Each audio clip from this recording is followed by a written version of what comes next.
Once upon a time in January 2023, something really sad happened in Colombia. They found the body of a young DJ named Valentina Trespalacios. But here's the strange part. Her body was all crammed into a blue suitcase. And guess where they found it? Yup, in a trash can, way out on the edges of Bogota, Colombia. Now the police got to work right away. They had a hunch about who might have done it. But here's the tricky part. The main suspect was from Wisconsin in the USA, and he was 35 years old. And guess what else? He had already run away from Colombia. So the police had a big job ahead of them. They had to catch this guy, and it wasn't going to be easy. Valentina Trespalacios was born on December 16, 2001, to parents Lara Hidalgo and Giovanni Trespalacios. She was one of 4 siblings who grew up in Bogota with their mother. During her childhood, Valentina's father left the family home and was not involved in raising them. Her mother took over as the sole provider and did what she could to raise well-rounded individuals. Looking at who Valentina grew into, it was clear her mother did something right. Daniel, Valentina's older brother, described his sister as very judicious from a young age. Once she left school and started her career as a DJ, Valentina tried to support her family financially. Her ultimate goal was to one day buy her mom a house, the greatest thank you she could offer for raising her. Valentina took her future seriously. She knew what she wanted out of life and was focused on getting it. It was the warrior personality Daniel described that helped her fulfill these goals. Initially planning to work as a model or get a job in the entertainment industry, Valentina knew from an early age that her true passion was music. She started going to clubs at the age of 15, where she met Pablo Silva, a local entrepreneur who introduced her to the idea of becoming a DJ. Pablo pushed her to pursue DJing as a career option, and Valentina didn't need much convincing. Her love for the club scene aligned perfectly with DJing, and the idea of becoming a DJ herself seemed like a dream come true. The pair started seeing each other romantically, and despite the potential conflict of interest, Pablo continued to act as her manager. Over the next few years, Valentina enjoyed serious success in her newfound career, becoming recognized as one of the serious up-and-coming DJ talents in Colombia. After 3 years together, Valentina and Pablo split, but he remained her manager. Their business relationship had been mutually beneficial, and things were looking bright for Valentina. Despite growing up in a low-income household, Valentina continued to support her family while experiencing the glitz and glam that came with being a recognized DJ. With every passing month, she seemed to get closer to her dream of buying her mom a house. After the breakup with Pablo, Valentina started to think about dating again. She met John Poulos, a 34-year-old Wisconsin-born man based in the United States, on Tinder. Despite their 13-year age gap and language barrier, they hit it off. They decided to meet in Mexico, where Valentina was attending a music festival. Their connection continued in person, and they ended up staying an additional 2 days in Mexico to get to know each other better. However, there were things about John that Valentina would later discover, things that might have made her think twice about entering a relationship with him. John had a troubled past, including a rocky marriage and a history of anger issues. Ashley found herself in a distressing situation, facing barriers to accessing the wealth accumulated with John during their marriage. He not only denied her access, but also declined to provide any child support. Instead, John diverted his funds to lavish gifts for Valentina, with whom he maintained a clandestine relationship, unbeknownst to Ashley. Their escapades included vacations, frequent trips to Colombia for John to see Valentina, and an introduction to Valentina's unsuspecting family, who embraced John warmly. Valentina's family, particularly her brother Daniel and mother Laura, initially saw John as a benevolent figure. He impressed them with gestures like treating them to meals at upscale restaurants and expressed intentions of marrying Valentina. Laura even envisioned John as a protector for her daughter, admiring their shared holiday experiences. Valentina herself was deeply invested in the relationship, despite her burgeoning career. She remained focused on her goals, even as John's possessiveness escalated. However, John's controlling tendencies soon surfaced, fueled by jealousy and insecurity. He monitored Valentina's interactions, hired a private investigator to surveil her, and imposed restrictions on her social life. Despite assurances of love and commitment, John's actions revealed a desire for dominance and ownership over Valentina. This suffocating behavior strained their relationship, leading to frequent arguments. As tensions mounted, Valentina grew weary of John's stifling control. By December 2022, their relationship was fraught with daily conflicts. Yet, John persisted in his plans for marriage and cohabitation, deceiving Valentina about their future together. He rented an apartment under false pretenses, further betraying Valentina's trust.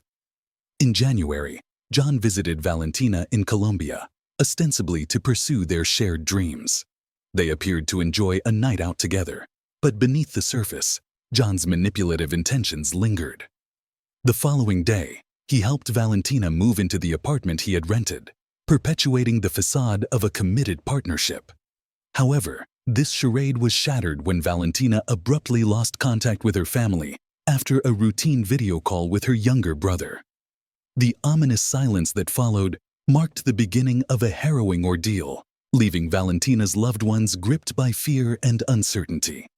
Amidst the shadows of deception and control, the true extent of John's intentions remained veiled, casting a sinister pall over the once promising relationship. They had a video call until midnight. Then, nothing is known until 2 p.m. on Sunday. Daniel said it was January 23rd. That day had gone by as usual for Valentina's family members, each of them unaware of the news that would come in later that evening at 7:45. Laura received a phone call from Pablo. What he said left her in complete disbelief. Valentina had been found dead early that day.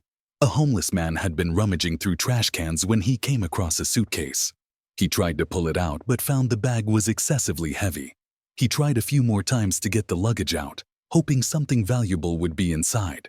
But slowly an uneasy feeling started to settle over him.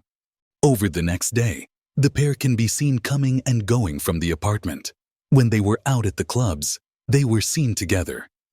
When they returned home in the early morning hours of January 22nd, Valentina could be seen entering the apartment followed by John. However, she is not seen leaving. In fact, that was the last time Valentina was seen alive. After a few hours, John emerges. He had the blue suitcase with him, this time noticeably heavier than before. The cameras caught John in the underground parking, loading the suitcase into the back of his rental car. He looks around to make sure no one is around before lifting the weighty bag and placing it in the boot. The investigators then followed the car right to the area where Valentina's body had been found. By now, the news of Valentina's murder had made headlines across the country. John's face was being published across all major news sites, as the authorities had officially identified him as their prime suspect. However, no one was going to find John in Colombia. Shortly after the murder, he had boarded a flight to Panama. The investigators working on Valentina's case placed a desperate call to the officials at Panama's Tucumán International Airport and found out John had booked a flight to São Paulo, Brazil. But that wasn't the only flight John had booked. In an effort to throw investigators off, he had booked 2 separate flights, with the second destination being Istanbul. John had his sights set on getting to Istanbul, but while he waited to board, armed authorities stormed the gate and arrested him before he could flee. Had this happened just an hour later, John would have already been taking off. But why Istanbul? Once he arrived, John hoped to travel to Montenegro, since the country doesn't have an extradition process with Colombia. He was intent on getting away with murdering Valentina. Unfortunately for him, the authorities had been too close the whole time. A day after his arrest, John was extradited back to Colombia from Panama. He was charged with femicide, which is the killing of a woman or girl, particularly by a man and on account of her gender. In Colombia, femicide carries a minimum sentence of 40 years behind bars. John's defense team made repeated attempts to delay the trial, with their biggest complaint being the language barrier, stopping John from fully understanding the proceedings. In April 2023, his trial was scheduled to begin, but the defense claimed John didn't have access to a suitable translator while in custody. They even tried to argue against the femicide charge, saying that since it does not exist in the United States, John was not aware of the implications. Clearly, the defense was just doing their job, as this claim was a bizarre one. The defense's claims did delay the trial by a few months. All the while, he and his team continued to do everything they could to create further delays, even claiming that Valentina had walked out of the apartment after an argument and John never saw her again. How they thought this argument would work when surveillance footage proved otherwise is unclear. In September 2023, John attended a hearing and once again claimed he was innocent. He refused to accept the charges laid against him. In reality, the mother, the friend, the club owner, the ex-boyfriend, they are all lying. He said, "Colombia has decided to deny my rights. For example, my capture was completely illegal, and there is a list of things and ways in which Colombia has denied my rights. But one of the biggest is that I have not been allowed to present my evidence." The following month in October, John fired his entire legal team, once again trying to put off the inevitable trial that awaited him.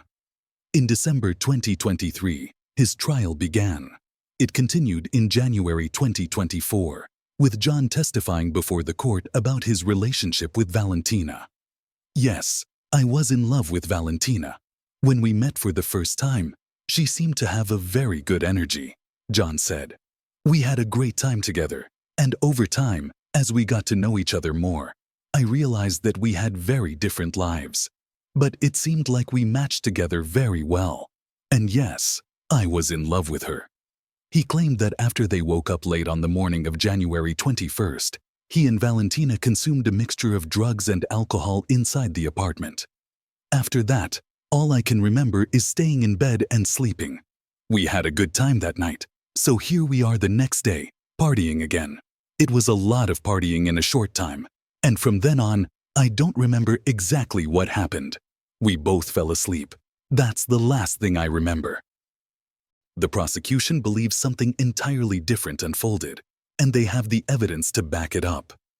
They allege that Valentina's murder had been a calculated attack from John, as exhibited by him only paying for 3 days in that apartment, even though he told Valentina they would be staying there for a few months.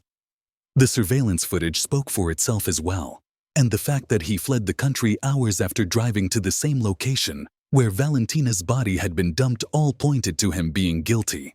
For now, we have to wait and see what verdict will come of the trial. Some sources suggest John has been awarded a new trial, but state that it will take place in February of this year. There is little room for doubt that John Poulos is guilty of murdering Valentina Trespalacios, taking away a young woman who had so much to live for, a young woman who was supporting her family, someone who had a lifetime of dreams left to accomplish. If there is any justice, he will be sentenced to spend the rest of his natural life behind bars. The case ends here. Thanks for watching.